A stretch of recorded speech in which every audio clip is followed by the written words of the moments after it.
بسم اللہ الرحمن الرحیم۔ السلام علیکم دوستو، دنیا بھر کی خبروں میں آج آپ سنیں گے، لیکن اس سے پہلے اگر ہو سکے تو لائک اور سبسکرائب کا بٹن ضرور دبا لیں۔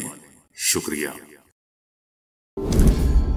سعودی عرب کی دعوت پر خلیجی ممالک نے ایک اہم سفارتی اجلاس منعقد کیا ہے۔ اجلاس میں خلیجی ملکوں نے غزہ میں 5ویں ماہ میں داخل ہو چکی غزہ میں جاری اسرائیلی جنگ کا جائزہ لیا۔ اہم سفارتی اجلاس ایسے وقت میں طلب کیا ہے دوستو جب ایک طرف غزہ میں جنگ 5ویں ماہ میں داخل ہونے کے باوجود پوری شدت دکھا رہی ہے، دوسری جانب پورا خطہ کشیدگی کے خطرے میں ہے۔ اجلاس میں متحدہ عرب امارات، قطر، مصر، اردن اور PLO کے نمائندے سمیت اعلیٰ سفارتکاروں نے شرکت کی ہے۔ دوستو یاد رہے کہ ان دنوں ایک طرف غزہ میں جنگ بندی کے لیے کوششوں میں امریکہ سمیت قطر اور مصر بھی شامل ہیں، جبکہ امریکی وزیر خارجہ اینٹونی بلنکن مشرق وسطیٰ کے 5ویں دورہ کر چکے ہیں۔ انہوں نے خلیجی ممالک کی قیادت سے بھی تفصیلی تبادلہ خیال کیا ہے، تاہم سعودی میزبانی میں ہونے والے اہم سفارتی اجلاس میں زیر بحث آنے والی تفصیلات جاری نہیں کی گئی۔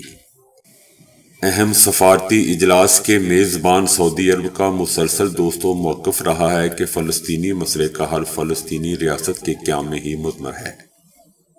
ایسی فلسطینی ریاست جس میں مشرق یروشلم بھی شامل ہو، جبکہ سعودی عرب نے یہ بھی کہا ہے کہ فلسطینی ریاست کے قیام کے بغیر اسرائیل کے ساتھ سفارتی تعلقات قائم نہیں کیے جا سکتے۔ دوستو 7 اکتوبر سے اب تک 28,000 سے زائد فلسطینی صرف غزہ میں شہید ہو چکے ہیں، جبکہ بے گھر فلسطینیوں کی تعداد 23 لاکھ کے قریب ہے۔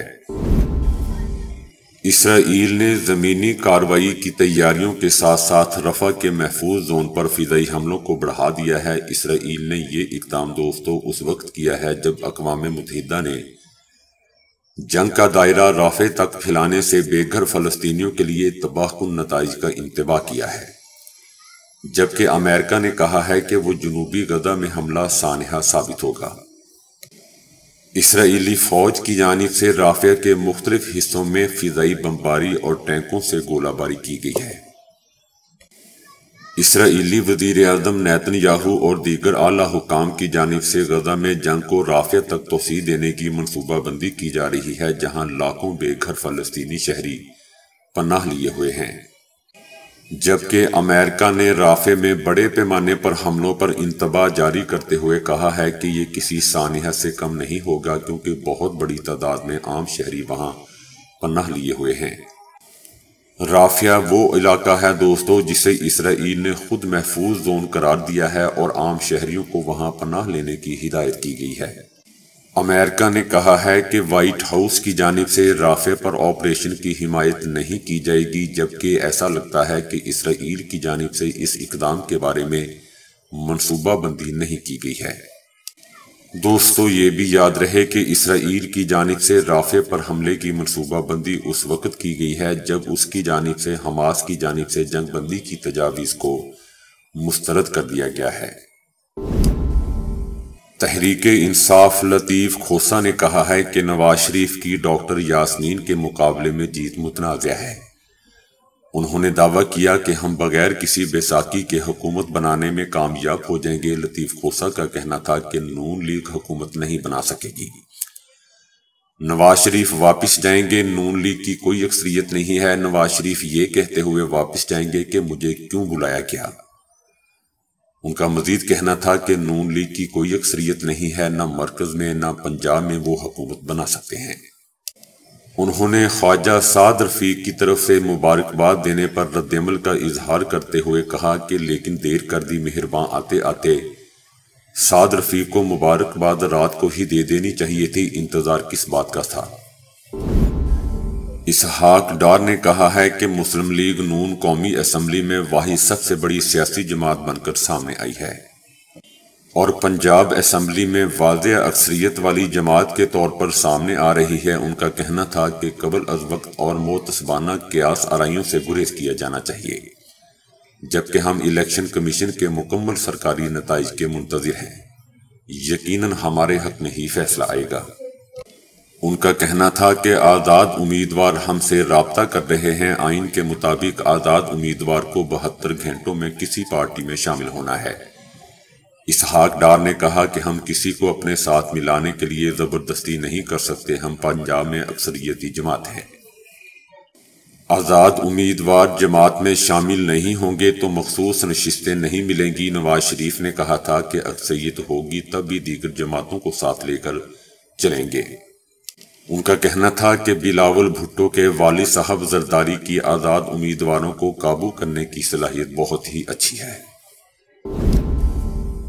سوشل میڈیا کمپنی نے سچائی اور حقیقت کو دنیا کی آنکھوں سے اوجھل رکھنے کے لیے آیت اللہ سید خامنائی کے فیس بک اور انسٹاگرام اکاؤنٹس کو بند کر دیا ہے۔ فیس بک اور انسٹاگرام کا کہنا ہے کہ یہ دونوں اکاؤنٹ خطرناک مواد سے متعلق کمپنی کی پالیسی کی خلاف ورزی کی بنیاد پر بند کیے گئے ہیں۔ فیس بک اور انسٹاگرام کا کہنا ہے کہ یہ دونوں اکاؤنٹس ایک ایسے نیٹ ورک کا حصہ تھے جو غیر مستند سرگرمیوں میں مصروف تھا اور لوگ بعض معاملات میں اپنے طرز فکر اور عمل کے حوالے سے لوگوں کو گمراہ کر رہا تھا۔ کمپنی نے ایرانی نیٹ ورک سے جڑے ہوئے 200 فیس بک اکاؤنٹس اور 125 انسٹاگرام اکاؤنٹس، 9 گروپ اور 29 پیجز بند کر دیے ہیں۔ کمپنی کا کہنا تھا کہ سوائے اسرائیل کے تشدد کی ترغیب دینے والی کسی بھی گروہ یا فرد کا سوشل میڈیا اکاؤنٹ برداشت نہیں کیا جائے گا۔ دوستو، یاد رہے کہ ایرانی قیادت نے 7 اکتوبر کو اسرائیل پر حماس کی جارحیت کے خلاف مزاحمتی آپریشن طوفان الاقصی کی تعریف کی تھی۔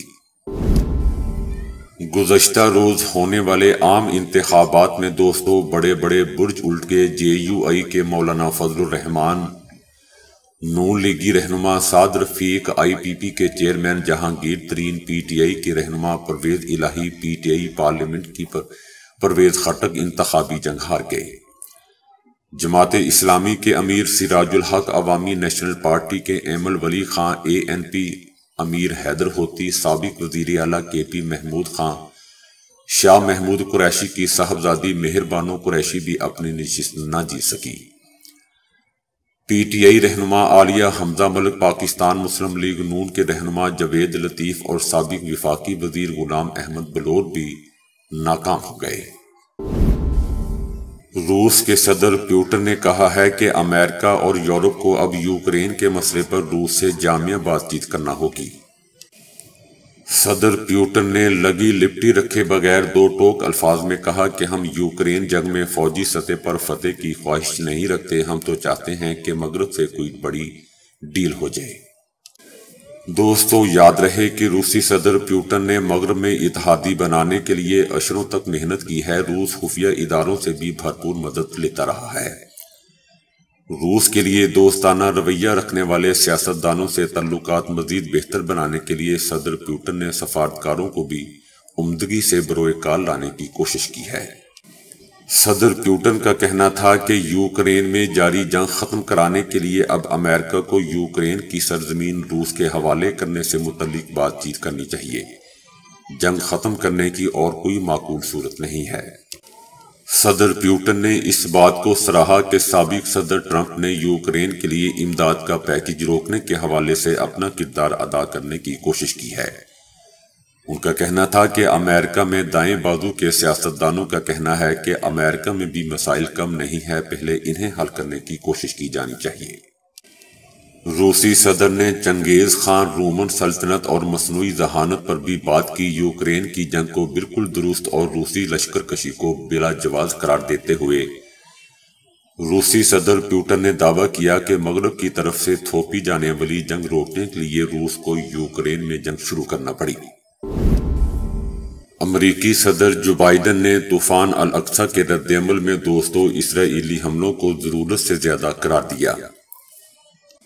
صحافیوں سے گفتگو کرتے ہوئے ان کا کہنا تھا کہ آپ سب جانتے ہیں کہ میری نظر میں غزہ میں اسرائیلی ری ایکشن حد سے زیادہ تھا۔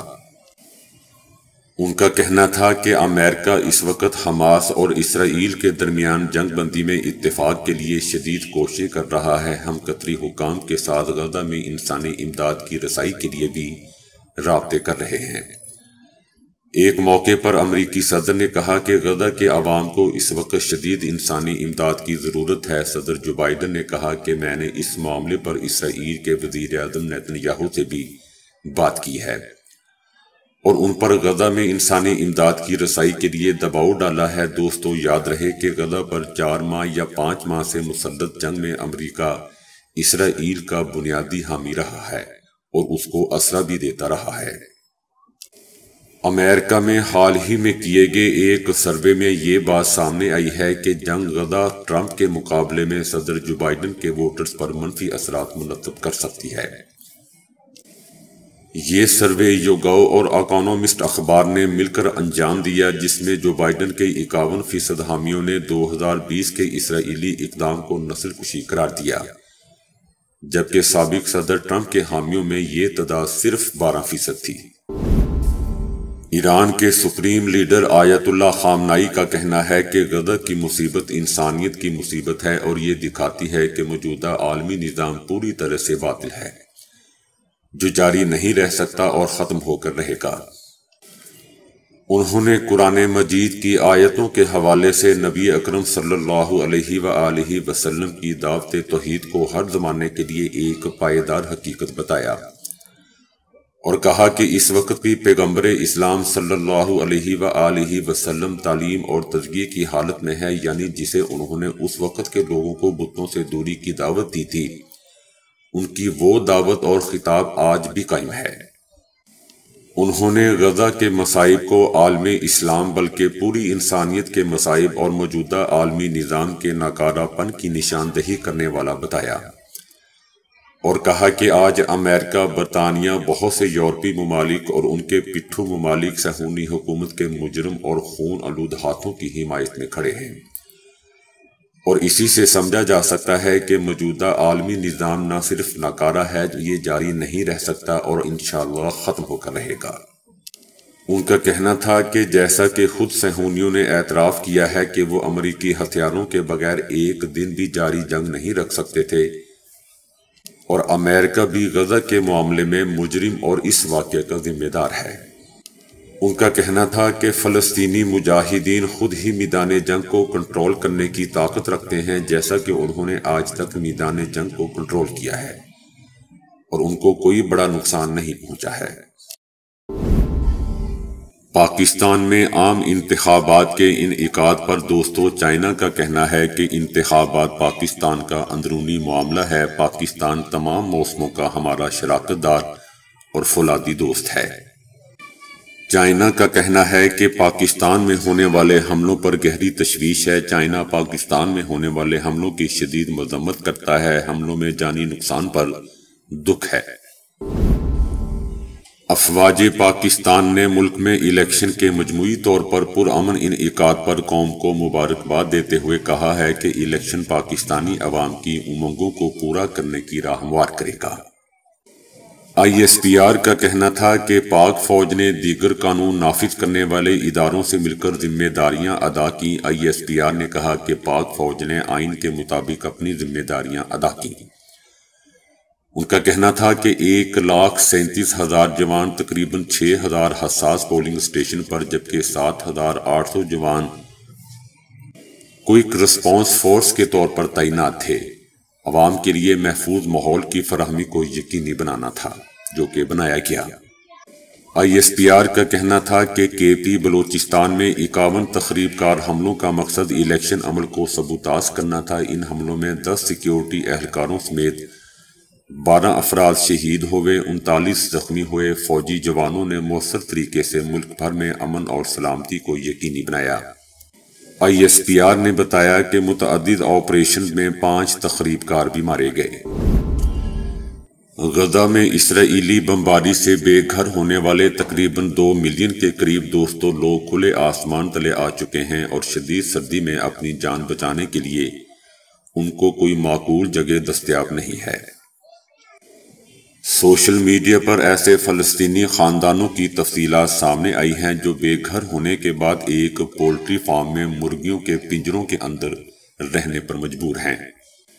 ان میں سے بہت سے لوگ کھلی جگہوں یا ساحلوں پر بھرے خیموں میں رہ رہے ہیں۔ مہندی ہنون نے پولٹری فارم کے پنجروں کے درمیان کھڑے ہوتے ہوئے کہا کہ آج ہم جانوروں کے لیے موزوں جگہ پر رہتے ہیں۔ کیا آپ تصور کر سکتے ہیں کہ کوئی بچہ مرغی کے پنجرے میں سو رہا ہے؟ ان کا کہنا تھا کہ جگہ بہت خراب ہے، ہم پن پاری گر رہا ہے، سردی بچوں، بڑوں اور بیماروں کے لیے جان لیوا ثابت ہو رہی ہے۔ کبھی کبھی ہم خواہش کرتے ہیں کہ ہم رات کو سوتے ہوئے ہی مر جائیں۔ اس کا کہنا تھا کہ ہم نے یہاں آ کر تکلیف اٹھائی، یہاں کیڑے مکوڑے اور مچھر ہیں، ہمارے ساتھ بچے بھی ہیں۔ پہلے تو ان کا خیال تھا کہ وہ صرف چند دن وہاں رہیں گے، لیکن جیسے جیسے وقت گزرتا گیا انہیں حقیقت کو تسلیم کرنا پڑا اور یہ ماننا پڑا کہ پولٹری فارم ہی طویل عرصے تک اب ان کا گھر رہے گا۔ ان کا کہنا تھا کہ ایسی جگہ پر رہنا مشکل ہے، یہ مرغیوں اور پرندوں کے لیے مخصوص جگہ ہے، اچانک آپ اپنے کو پنجرے میں پائے تو کیسا محسوس کریں گے؟ برطانوی ماہرین نے انکشاف کیا ہے کہ ایک ہفتہ مسلسل استعمال ہونے والے زیورات میں ٹوائلٹ سے 4 گنا زیادہ جراثیم پائے جاتے ہیں۔ تحقیق کے مطابق ایک ہفتے سے زائد زیر استعمال رہنے والی انگوٹھی، گھڑی اور بالیوں میں ٹوائلٹ سیٹ سے 428 گنا زیادہ جراثیم ہوتے ہیں۔ تجربے نے ثابت کیا ہے کہ ایک ہفتہ مسلسل زیورات کے استعمال سے 21,000 سے اوپر بیکٹیریا پیدا ہوتے ہیں۔ سب سے زیادہ جراثیم انگوٹھی اور اس کے بعد گھڑی میں پائے گئے ہیں۔ ان زیورات میں خطرناک بیماریاں پیدا کرنے والے جراثیم پائے جاتے ہیں جو صحت کے لیے انتہائی نقصان دہ ہے۔ روزانہ کی بنیاد پر ہمارے ہاتھ سینکڑوں چیزوں کو چھوتے ہیں جن سے ہزاروں جراثیم ہمارے ہاتھوں پر منتقل ہو جاتے ہیں۔ ہم ہاتھ تو دھو لیتے ہیں تاہم زیورات دھونے کا خیال ہمیں نہیں آتا، جس کی وجہ سے زیورات میں موجود جراثیم پھیلتے پھولتے رہتے ہیں۔ ایک برطانوی ماہر آثار قدیمہ نے دعویٰ کیا ہے کہ اسرائیلی شہر ناصرہ میں sisters of Nasira convent church حضرت عیسیٰ علیہ السلام کا آبائی گھر ہے۔ ریڈنگ یونیورسٹی کے پروفیسر کین ڈارک نے اس جگہ پر 14 برسک فیلڈ ورک اور تحقیق کر کے ایک کتاب لکھی ہے جس میں انہوں نے کہا ہے کہ یہ چرچ پہلی صدی کے ایک گھر پر بنایا گیا جس میں حضرت عیسیٰ علیہ السلام کی پرورش ہوئی۔ یہ گھر پہاڑی علاقے میں ہے اور کافی اچھی حالت میں ہے اور اسے ایک قدرتی غار میں بنایا گیا ہے۔ پروفیسر کین ڈارک کا کہنا ہے کہ گھر پر کی گئی تحقیق سے معلوم ہوتا ہے کہ اس میں شاندار کاریگری دکھائی گئی ہے۔ ان کے مطابق یہ بات بھی سامنے آئی ہے کہ غار میں بنا یہ چرچ 4ویں صدی میں تعمیر کیا گیا جب رومی سلطنت نے سرکاری سطح پر عیسائیت کو مذہب کے طور پر اپنایا۔ پروفیسر کا کہنا ہے کہ اب تک ہونے والے تجزیوں میں اس بات کی تصدیق ہوتی ہے کہ اس جگہ پہ پہلی دریافت 1880 میں کی گئی اور یہاں کھدائی کا عمل 1930 میں مکمل ہوا۔ پروفیسر کین ڈارک نے اپنا کام 2006 میں شروع کیا تھا۔ تو دوستو ابھی کے لیے اتنا ہی۔ ویڈیو کو لائک اور شیئر کرنے کا بہت بہت شکریہ۔